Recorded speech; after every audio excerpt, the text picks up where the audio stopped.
আমাদের বাংলাদেশে এক একটা হত্যাকাণ্ডের বয়স 5 থেকে 10 বছর, অথচ এখন পর্যন্ত বিচার হয় নাই।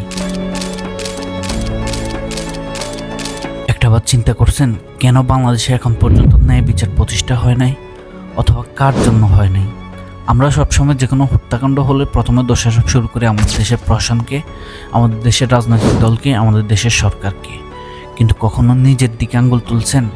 দেখ, আমি জানি এই কাজটা আমার দলের কেউ না কেউ করছে, কিন্তু আমি নিরুপায়। কিছু বললে আমার নিজের দলেরই বিপদ। হ্যাঁ, আমরা যে দলকে ভালোবাসি জানা সত্ত্বেও আমরা তার বিরুদ্ধে আঙ্গুল তুলি না।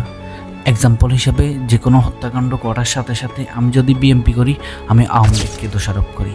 আমি যদি আওয়ামী লীগ করি, আমি বিএনপি জামাতকে দোষারোপ করি।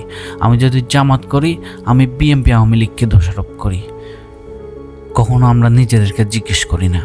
আমাদের প্রশ্রয়ে এই অন্যায়গুলো বৃদ্ধি পায়, আমাদের প্রশ্রয়ে প্রশাসন খারাপ হয়, আমাদের প্রশ্রয়ে আমাদের রাজনৈতিক দল খারাপ হয়, আমাদের প্রশ্রয়ে আমাদের সরকার খারাপ হয়।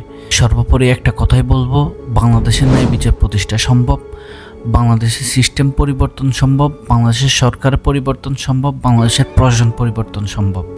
সব কিছুই সম্ভব। সর্বপ্রথম আমাদের নিজেদেরকে পরিবর্তন করতে হবে।